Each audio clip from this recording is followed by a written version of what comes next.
دیکھیں ایسا ہے، مطلب یہ ایک خام خواہی کا فالس بروواڈو یہاں میرے خیال میں اس کا کوئی جواز نہیں ہے اگر ہم یہ نہ کہیں کہ ہل گئے ہیں یا ڈر گئے ہیں.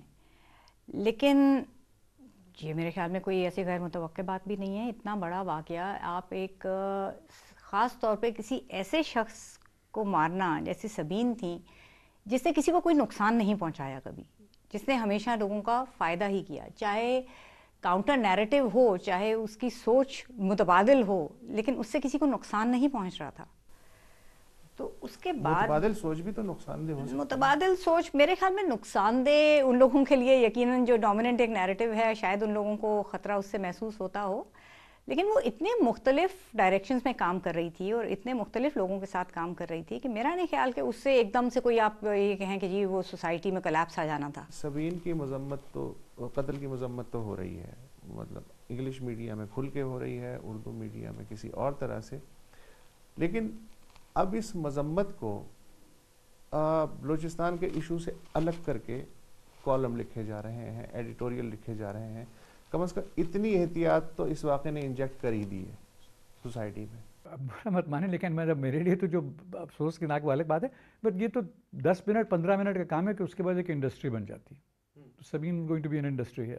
بلوچستان والے بھی ہوں گے، ویمن امپاورمنٹ والے بھی ہوں گے، گرامر اسکول والے بھی ہوں گے، سب کا اپنا اپنا ایک ویو ہوگا اور سب اس کو اپنا سب سے بڑا امپورٹنٹ آدمی سمجھیں گے. اسی لیے اب جو بینرز اٹھائے جا رہے ہیں احتجاجی ریلیوں میں، ان سائلنسنگ بلوچستان پہ تو ہو گیا، ٹھیک ہے، سیمینار ہو گیا، اب ان سائلنسنگ پاکستان کے بینر اٹھائے جا رہے ہیں. ٹھیک ہے، وہ اس سیمینار کے بعد ان پہ حملہ ہوا، بظاہر تو یہی لگتا ہے نا اسی سے اس کا تعلق ہے، لیکن اس میں اگر ہم سبین کا باقی کام بھول جائیں اور اس پہ سائلنس ہو جائیں اور صرف ایک ہی موضوع کے اوپر رہیں تو یہ میرے خیال میں سبین کے ساتھ زیادتی ہے. تو اس لیے unsilencing Pakistan so that we can talk about other things, کہ اس نے جو کچھ کیا وہ اس نے سوچ تبدیل کرنے کی کوشش کی، اس نے لوگوں کے آپس میں رابطے کروائے، اس نے مکالمے کے ایک فضا پیدا کی جو کہ نہیں تھی.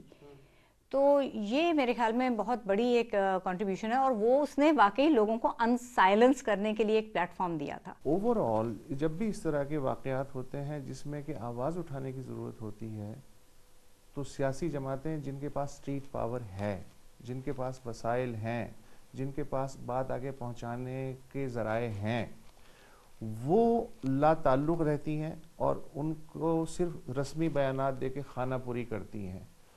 تو یہ جو احتیاط پسندی ہے، اس کے پیچھے کیا ہے؟ وہ اس لیے کہ ایک آپ نے جو لفظ یوز کیا تھا نا سول سوسائٹی، وہ بھی کچھ لوگوں کے ذہن میں ایک پارٹی ہے اور پھر اپنے مفادات ہیں. جب تک آپ کی دم پہ پاؤں نہیں آئے گا آپ آگے نہیں آئیں گے. اس لیے کہ وہ جو پولیٹیکل پارٹیز ہیں وہ تو ہٹ جاتی ہیں، کبھی بولتی کچھ نہیں، تو لوگ سمجھتے ہیں کہ یہ سب نہیں، تو ابھی معلوم ہوتا ہے سول سوسائٹی کوئی بیوقوف سا ایک چمچا گروپ ہے کوئی. تو یہ برج کیسے بنایا جا سکتا ہے؟ سبین نے بنایا تھا نا، آئی تھنک دیٹ اس نے ہی تو بنایا تھا. بگننگ. لیکن T12 کی دیکھیں نا، ایک سول سوسائٹی کا الگ ہے کہ سب پولیٹیکل پارٹیز کا الگ ہے. تو اور اس کے بعد سبین کے you have obviously an idea, you've been there several times. ہزاروں قسم کے لوگ آتے تھے، لیکن جس قسم کے لوگوں کو سبین مدد کرتی تھیں، جس سے جو اپوزیشن میں تھے، ایک صاحب تھے جو بلاگر اردو میں بلاگ کرتے تھے، انہوں نے ایک سوشل میڈیا کانفرنس میں کافی عجیب و غریب چیزیں لکھی جو سبین کو بہت بری لگی. سبین نے کہا کہ ان کا ای میل ایڈریس چاہیے. لوگوں نے کہا کہ ان سے بات مت کرو، وہ لوگ تو بات ہی نہیں کرتے، کسی سے میں بات کروں گی ان سے. کال دا مین اوور، چائے پی، اور اب وہ دوست بھی ہو گئے اور بہت سی چیزیں جو سبین کہتی تھی وہ مانتے بھی تھے اور کہتے تھے کہ ٹھیک ہے میں اپنے کبھی اس کے اوپر کسی کو مارنے کی یا اس چیز نہیں لکھوں گا. So things did make a change. But ایک سبین، ایک آپ، ایک یہ، ایک میں کر کے تو نہیں بنتا. دس ہیز ٹو، جب تک ایک پوری سول سوسائٹی پورا اتنی بڑی ہونا چاہیے تھی. They don't want to take part.